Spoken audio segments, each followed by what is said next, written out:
merci beaucoup Kals boy bi xosi nga ko dóor nga ko ay kaba ay Everkid ay Majeri ay mbot ay affaire yu demee noonu. Akil, est-ce que tu penses que parce que Kals il dit que vous n'êtes plus dans la rue, vous faites le hip-hop,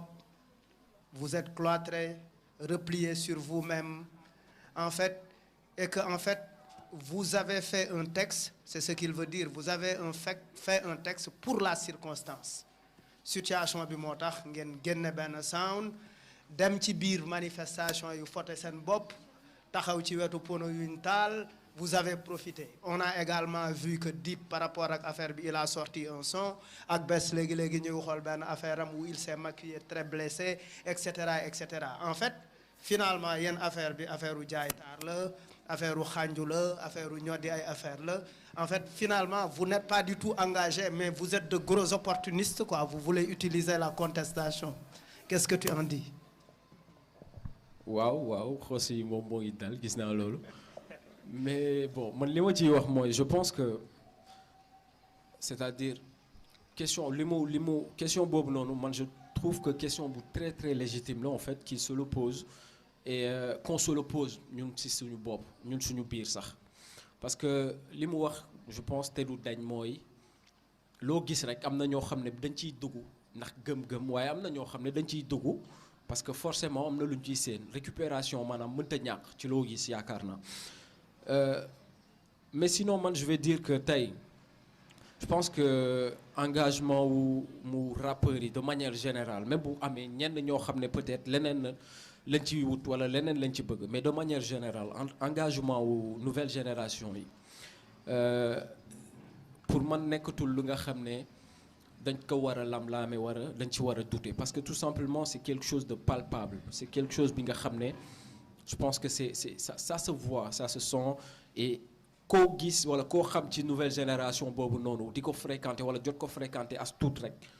te yàlla may ko mu ci musique am mu am fu mu ci toll bu fekkee xam nga ko tuuti rek comme je dis di nga xam ne c'est quelque d'engagé moom laa doon wax tout à l'heure ma ne am na engagement boo xam ne duñ ko gis doo ko teg bët mais moo ngi am ci suuf te ñu ngi koy def donc nouvelle génération bi ñu ci ëpp ñoo ngi taxaw bu baax a baax auprès de la population côté boobu noonu concernant événement yu récent yi nii man ma concernant par exemple son bi nga xam ne moom laa ci jot a génnee son bi dama ko defoon des mois avant même événement bi di ñëw c'est-à-dire actuellement dama nekk di liggéey ci sama album donc mu nekk son boo xam ne dama ko enregistré mu war a bokk ci biir album bi boo xam ne y a 2-3 mois avant événement yi di xew la événement bi ba mu xewee je me suis dit que ça sert à rien may dem studio di enregistrer waat beneen son pour génneel ko parce que li may wax ci son bi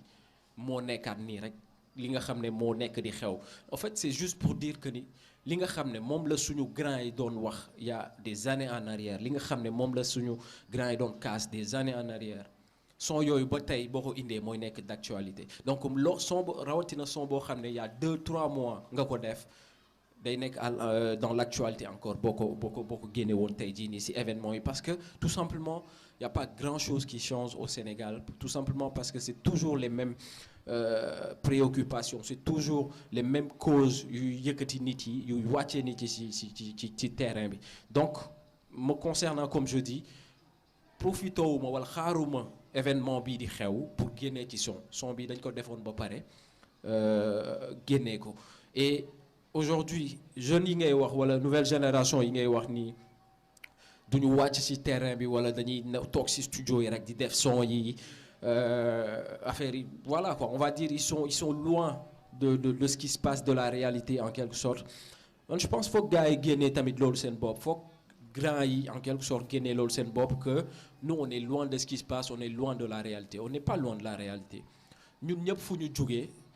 on n'est pas des enfants wala des fils de riches on vient pas de milieux aisés man personnellement Grand Yoff laa jógee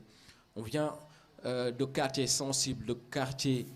précaires de quartiers yi nga xam ne c'est-à-dire lépp luy mandargal pauvreté rek moo ngi fa donc lépp lu nit yi di dund du matin au soir te muy jafe-jafe wu sénégalais yi dañ ko xam te dañ koy dund comprendre donc tey même sénégalais yooyu noonu mënuñu dund loo xam ne ñun xamuñu ko wala ñun mënuñu ci wax wala mënuñu ci exprimer parce que loo xam ne la on le vit on l'a vécu comprendre donc aujourd'hui mënuñu comment dire mënuñu bañ a wax ci li nga xam ne moom la population bi di dund mënuñu bañ a engagé wu ci li nga xam ne moom la population bi di dund ak nag nu ñu mënta mel ak nu ñu mënta toll ci suñu musique bi ñuy def actuellement c'est vrai affaire yi changé na loolu moom dëgg la il faut le reconnaître tey artistes yi jeune génération bi am na peut-être benn statut boo xam ne dañ koy am en tant que célébrité en quelque sorte boo xam ne peut-être suñu grand yi ci ginnaaw daanuñu ko woon am mais je pense que ça ne change rien du tout au fait de l'engagement de ces artistes au fait de l'engagement de cette nouvelle génération auprès de la population et benn point bu ndaw rek peut-être c'est anecdotique mais par exemple photo bi ngeen di wax nii man maa ngi woon ci photo bi donc foog ma wax ci balaa gars yi foog ne loolu la mais photo bi ngeen di wax dañu demoon ci manifestation yi donc ba ñu demee kenn waxul kenn nañ dem ku nekk sa côté nga jugee sa gaale man de en tout cas sama gaale laa jugee dem ci manifestation yi comme ni ma ko daan defee woo déggantewu ma beneen artiste mais ñu dem mbëkkante fa je pense bu ñu mbëkkantee foofu noonu il est très important wala c'est normal ñi nga xam ne sekk nañ ko bien sûr ñu bëggante nuyante man c'est ce que j'ai fait ñu ma ko sekkalul sekkuñu ko man du franchement mélangé wu ma les combats ce qui concerne le rap loolu c'est le rap ñi ma sekkalul jàmm xaar ma manifestation jot pour ma sekk ak ñoom jàmm